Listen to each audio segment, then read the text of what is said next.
Commissioner of the TRSBA. Merry Christmas, all. Merry Christmas. Hope you all are being good. I hope you've been watching a bit of NBA. Here for a mid-season review. This is TRSBA season 27, episode 3. Let's share the screen here. I know how to do that. I should know how to do this. There we go.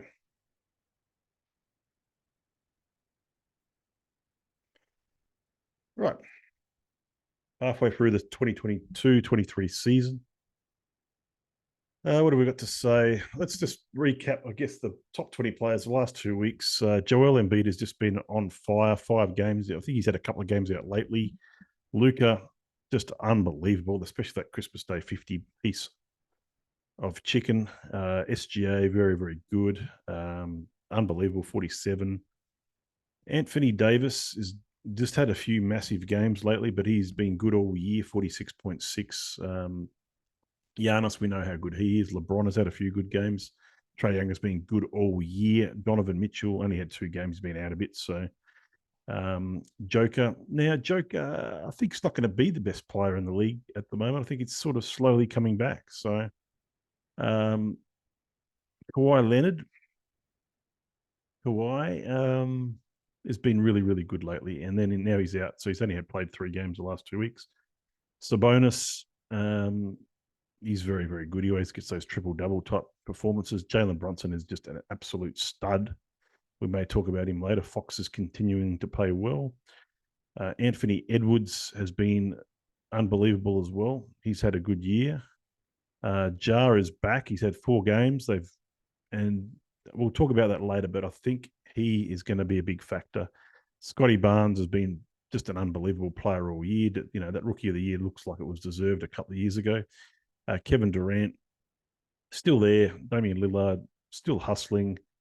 Alperen Şengün, been good all year. There's 8 games the last 2 weeks, and has been really good. Markkanen is back, 5 games there. Simons has played 6 games. He might be out again.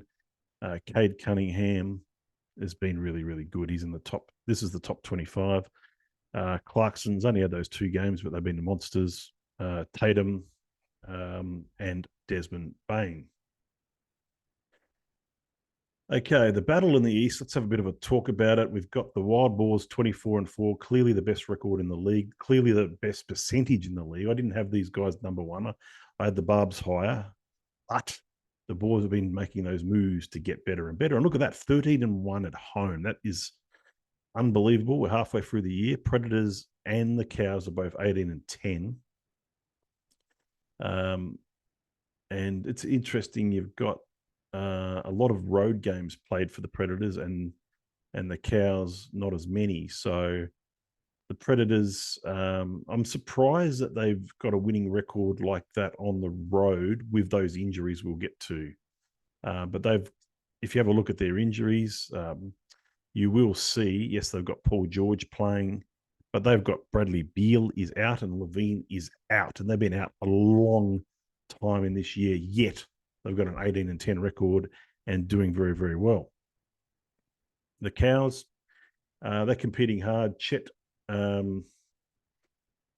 love this, the way that Chet has been playing. He's probably been playing a little bit better than I expected to start this season after being out for a whole year. He's come back and is the best rookie in the 2023-24. I wouldn't say clearly, but for now, definitely. We'll see what happens with Victor Wembanyama in the back half of the year. But I expect the favourite should be Chet to win the Rookie of the Year award.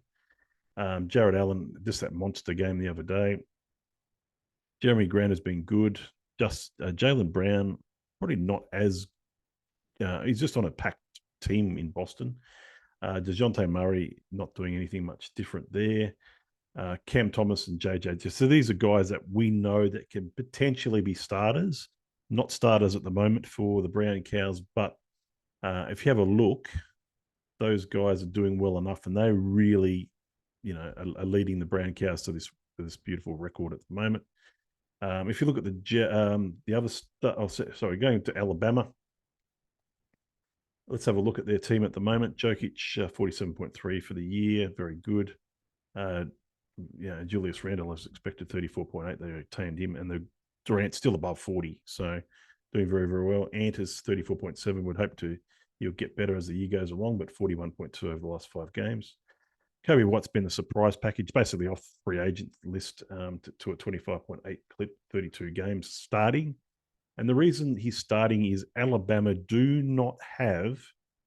They'll have to start him or Derek White. Derek White's probably a better player than Kobe White. I would say he's a fair bit better. Kobe's just on a real hot streak to start the season. Will it last? We've never seen Kobe White play really good for a full season ever in his career. So I'm a little bit skeptical that he can continue this. I know it's 32 games and that's the best 32 games of his career. But you still got to be skeptical because you got to look at the past and you got to look at the Bulls organization and what they might do. What's going on there? 34 over the last 10 is just unbelievable for Kobe White. When people were considering waiving him at the start of the year and he was just off free agent. Butler, he's getting older. You know, he's 34 now, but 31 fantasy points a game. Not a lot of trade value for him, perhaps, now that he's got to that age. Zubac is a good 8th man, very good. Schroeder on the down now. Probably cut your losses if I was the wild balls with Schroeder. What can you get for him now? I mean, he's 23.1 fantasy points, pretty at the peak of his powers.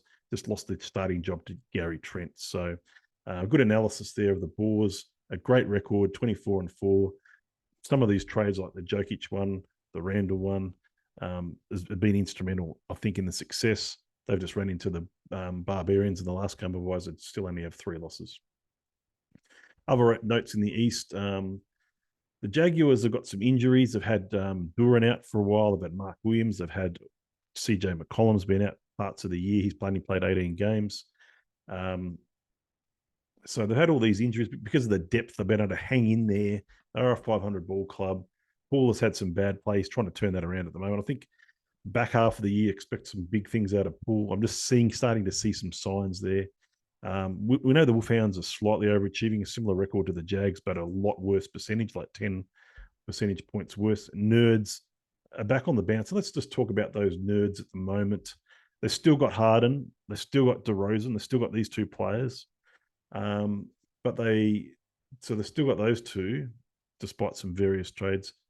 But added this greasy-looking fucking rookie player called Yami Yaquez Jr. or some shit like that. He is the greasiest-looking thing since Dan Howard that I've ever seen in my life. Look at this guy. He's fucking he's playing really well. I think he went the full 4 seasons at college. He's just in a perfect situation for him. But the problem with him is he's peaking very early in his career, and he's not going to get a lot better than what he is right now. The Miami team will get some of these players back into positions. His minutes might go down a bit, but Miami are a good team. They're a team that's going to contend. He's been really, really good. Don't get me wrong, but has it peaked too early in this season? That's the question, and I think he has. He's probably the 3rd-ranked rookie, and as I said in the draft night, there are going to be at least a dozen of these rookies will be all-stars, I think. Will he be one of those all-stars? I don't know. He might be, but he might not be as well because, you don't just have greasy players, looking like shit that are going to make all-star teams. The Western Conference. This West battle is probably the tightest we've ever seen. If you go from the Tigers, who are 5th, up to the Barbarians that are 1st, there's only 4 games in it, halfway through the year. And the percentage point between the Tigers and the Barbarians is only within 9. There's no real outliers there. I mean, the Saints have had a pretty good run. They've had a worse percentage than some of these guys. We'll go into these top 5 teams in a lot of detail. Snipers, Flyers, and Hurricanes we covered in a fair bit of detail last time. The Barbs are finding it tough to hold on to the lead, so your odds are probably best that one of these other teams might end up with a better record. It's just a law of averages, I mean, eventually there's going to be a team that overtakes the Barbarians. And could it be this season? We don't know. I think the Barbarians, I had Simons out for a while, and we'll talk about him in a minute. The Pens are the ones that I suspected would pile on the pressure.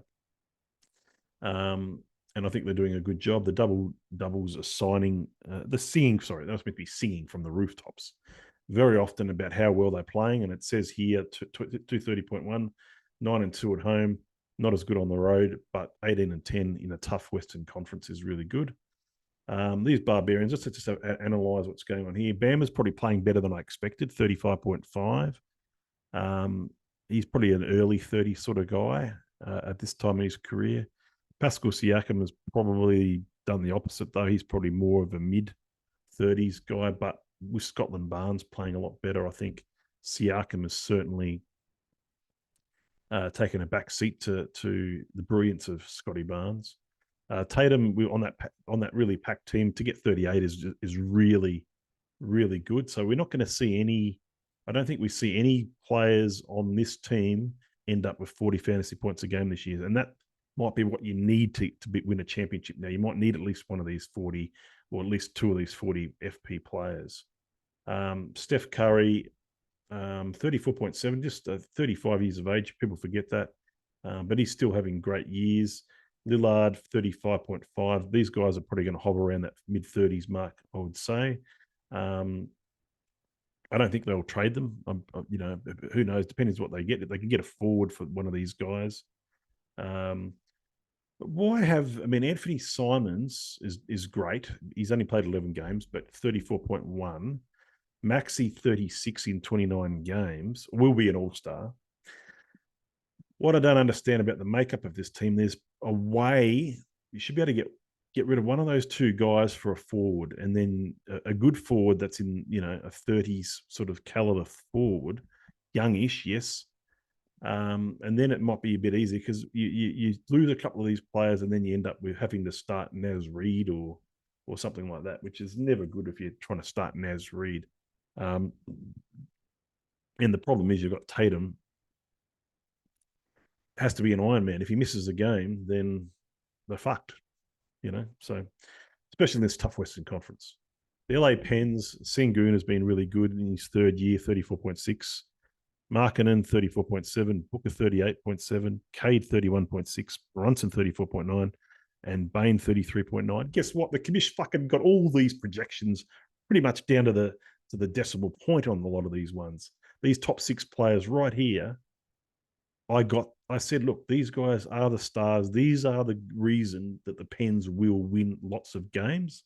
If they get injuries, it's going to be hard. We've seen injuries with Booker. We've seen injuries with Markkanen. But after that, OG Anunoby's been really rough compared to what his abilities are. And Bogdan Bogdanovic is probably overachieving at 24.5 fantasy points a game. There's not a lot of depth. The depth is the issue here. They need to work on it. Patrick Williams is not the answer. Fuck him off. Get someone else in there, please. OC doubles. We know how good AD is. He's 42 fantasy points a game. Really one of the best players in the league. Wagner is 30.1 fantasy points a game, being really good. Luca's nearly 50. Rozier, 32.9. Problem with Rozier, not going to be like this all year because he's really hanging his hat on. He's played 18 games. He's hanging the hat on the fact that LaMelo Ball is out. LaMelo Ball comes back. This goes back about 5 fantasy points a game. Jrue Holiday, a new team. We knew this was going to be a big dive. So there's been a change there. He'd usually start in previous years, but Rozier's the one.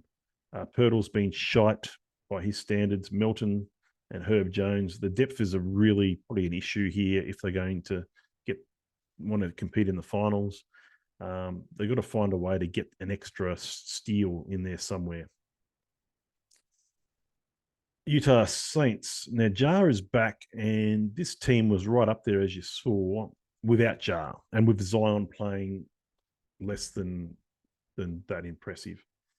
The story here is Evan Mobley's out quite a while. Evan Mobley might be out for the rest of the regular TRSBA regular season. That's a concern because who do you put at center? You've got no one that you can put in at center. So that's a huge concern that you must have now if you're the Saints. What do you do at the center position? You traded away Aiton. You haven't got any centers there at all in the top 9 players. You need one. This is where the concern is. They get, just off Trey, Jar, and SGA, those 3 studs over 40 fantasy points a game for those 3. They're going to win a lot of games. And Zion is Zion. And Hero is a great guy to come in and he's only played 12 games, but he's going to be fairly good.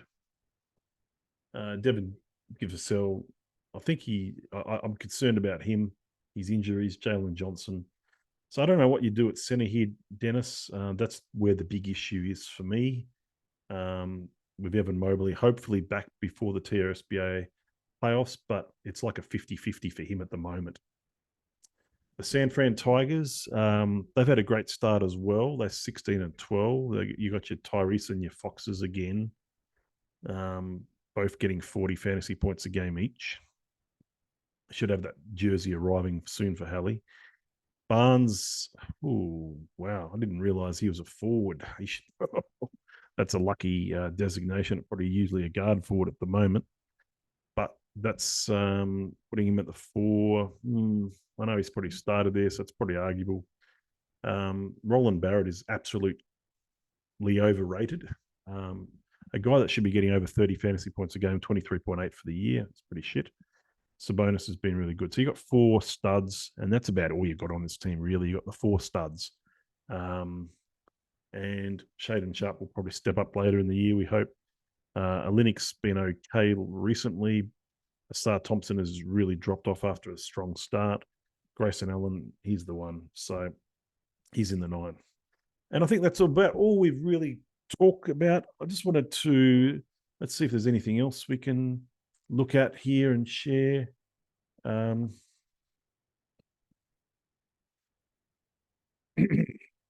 did want to look at the that big game that was there recently. The Boars and the Barbs, and this is the 2 best teams playing. And this is what happened recently, 227 to 239. You can see that the Boars win streak was snapped. Durant just passed his 30,000 career fantasy points. The Barbs have won 5 in a row against their rivals, the Boars. That's pretty amazing, to be fair. Joker, that's a shit Joker game, and that's probably just a normal Joker game would have got them over the line. Just anything normal from Joker, 24. I mean, if it was 36, it's a win. Durant, he was, but Edwards and White were big. If you look on the other side of it, it was Maxey off the bench. It was Curry and Siakam. So that's a typical Peyton Watson, sort of close to the rotation. Hardy, not good enough to start, so I don't know about him. Martin, I'm not sure why he's even on the team. He needed to probably do something different there. Eric Gordon, he's the one that will start stepping up, I think, over the next week or 2. So he's the one that should be getting in the lineup. Zubac, any bet of a Zubac game would have helped as well. I mean, he's usually a lot better than this. So that's just showing you what those 2 guys what those 2 teams looked like. I think that's all I've got, guys. So that's what we've got. I think anything else you want to ask? Probably not.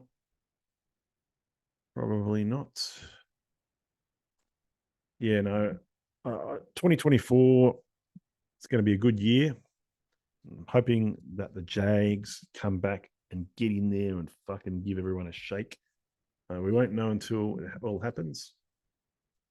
It's going to be competitive. It's fun, and it's good to take your time.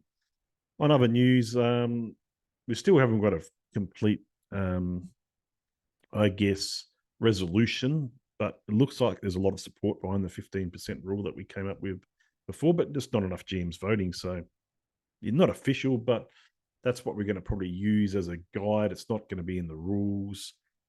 This is what I'm going to use because I think the majority look at that and say, "Yep, that's how it is." I need haven't really had too many GMs that have said they didn't like that latest rule. If they didn't like it, vote no, for fuck's sake, please.